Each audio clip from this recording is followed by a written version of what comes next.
Welcome back to Fire Engineering's Training Minutes. I'm Jack Gramlich, Deputy Chief with the Spring Lake Fire Department. And I'm Chief Chad Murphy with the Seabright Fire Rescue. In this video, we're going to kick off a short series on water rescue and its importance in the fire service. Why is that, Chad?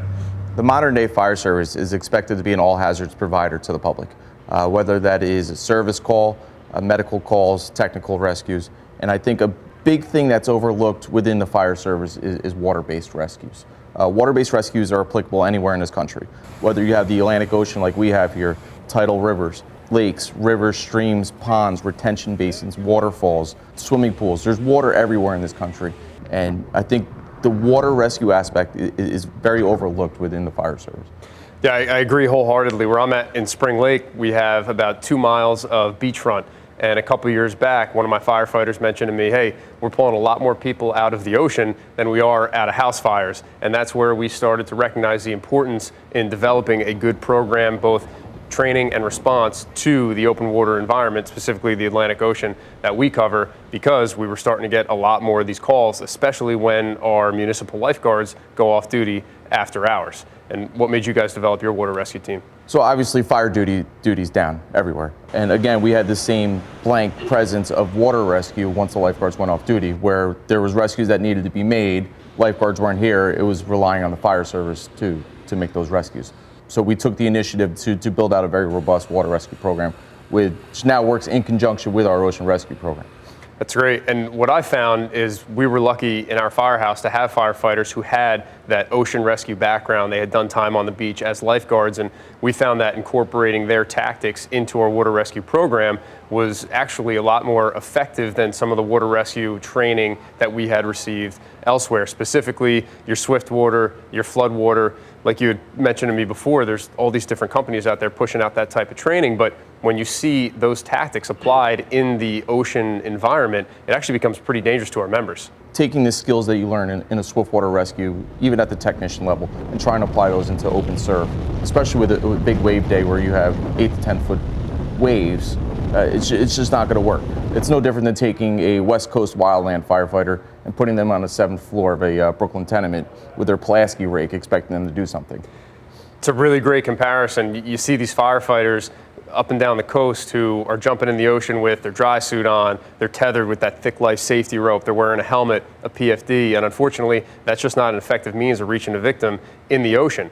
And what's nice about that is we found that taking the experience from these lifeguards, obviously you need a strong water background, you need to be a very strong swimmer, and have an understanding of the ocean, rip currents, how the water moves. But beyond that, it really doesn't take much equipment-wise and training-wise to develop that robust training program and water rescue program that you had mentioned as far as the equipment goes. That's right. So here in Seabright, we have a very robust recruitment program here.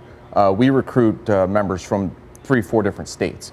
Some people have never even seen the ocean until they come here. And then we imprint it pretty hard on them about the dangers of the ocean and what their expectations are, whether they can swim or can't swim. And then we take them and we actually put them in local pools, whether it's our local YMCA or one of the high schools, and we see what their capabilities are. And we get a little competency going on where they stand and if they're going to be able to perform a rescue in the open ocean like that.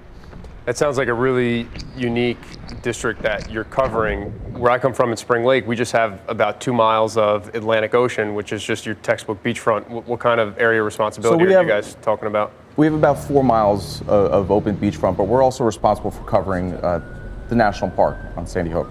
We are the first beach on the Jersey Shore if you're coming from the north, so we do get an influx. We go from around 2,000 year-round residents to a daily population of about 50,000, give or take. It's very similar for us down in Spring Lake. You mentioned that population boom during the summer months where our population goes from anywhere from 3,000 to 4,000 year-round residents. We could have anywhere 10,000 to 15,000 any given day, and most of them do end up being down on the beach. Now, there's 2 things I've noticed about open water environments and what they bring out in people.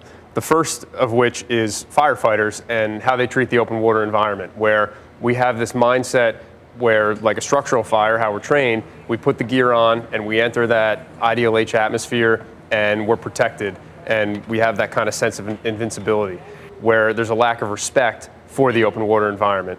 Now, that's firefighters, but the general public, something about the open water environment just brings out the worst in them. As far as they don't respect the open water environment, and they tend to make really reckless decisions in it.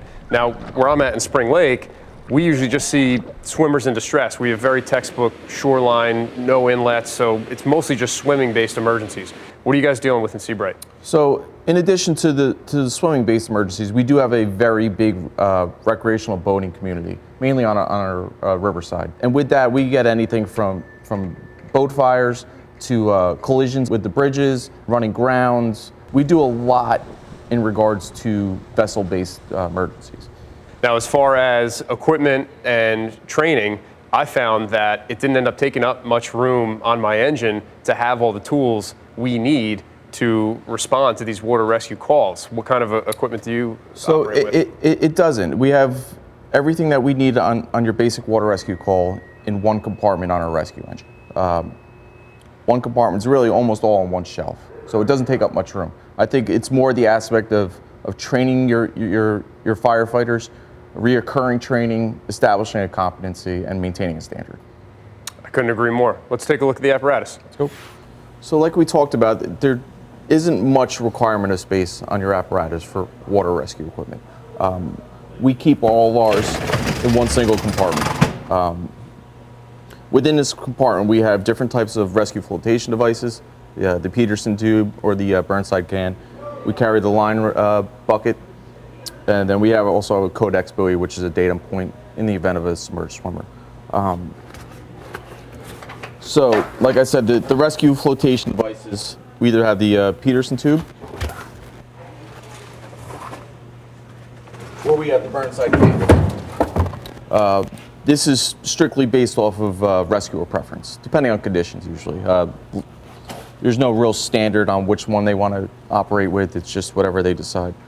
And what I love about this cabinet right here is you opened it up. You mentioned that all your water rescue equipment can fit in one cabinet, but you don't even have it taking up the entire cabinet. It's really just that bottom third. It's just the bottom. This is our rope rescue equipment up here. Okay, great. Let's take a look at that rope rescue equipment right there, because there's a comparison I'd like to make. If we pull the life safety rope out and then we pull out your line there for our ocean rescue and open water rescue, one of the things we mentioned before is we see members all over the country applying swift water tactics to the open water environment. And when we see that, whether it's swift water or just a general rescue tactics, there's this very thick life safety rated rope that we see being used in the water environment, which is a horrible, horrible tactical decision to make, because the size of this and the weight of it makes it very difficult to swim in the water. You don't think it is, but the friction on this rope in the water is going to hold back your swimmer. You're never going to make it to your victim. When you see the rope that we're actually using here, this is the line that we're actually going to be swimming. It's a very thin polypropylene rope. This is how we want to deploy our rescue swimmers in the open water environment, and you can see the difference here. The amount of friction you're going to get on that thicker rope is huge, and it was just very convenient that you had these together in this compartment. Obviously, you guys aren't using this in the water environment, right? No. Okay. Chad, you mentioned the Codex buoy. Let's open that up for a second. I want to talk about that. So the beauty of this is it's a flotation device. It's a visual marker. You're going to pop that where you last saw your victim when you're looking for a missing swimmer, potential drowning victim. And what I love about this is it really exemplifies how simple this equipment is. That buoy looks like something that came off an old lobster pot. It actually came off an old crab pot. We went to one of the local crabbers down the street here and asked him if he had any old buoys. Exactly, and it's visible. Those guys use it to find their pots when they're out fishing in bad weather or the dark. You just hooked it up to some polypropylene line you probably picked up from Home Depot. You threw a weight on it with something that might have been laying around the firehouse, and now you have this very effective rescue tool where you can narrow down your search in the expansive open water environment and really give that drowning victim a fighting chance at survival. Yeah, it was definitely homemade built and very easy to do. And still effective? 100%. Great. So today we talked about our areas of responsibility and why open water rescue is important to us, but we also covered why, regardless of where you're at in the country, you have the potential for an open water rescue situation. We talked about the equipment that we carry and how little equipment you really need to effect these types of rescues, and how easy it can be to develop your own robust water rescue team. That's right. So in future episodes, we're going to discuss different techniques that are applicable to different disciplines of water rescue. We're going to start simple with things such as throw bag rescues, and we're going to escalate ourselves up to more advanced techniques such as rescues and recoveries made with the rescue watercraft, personal watercraft.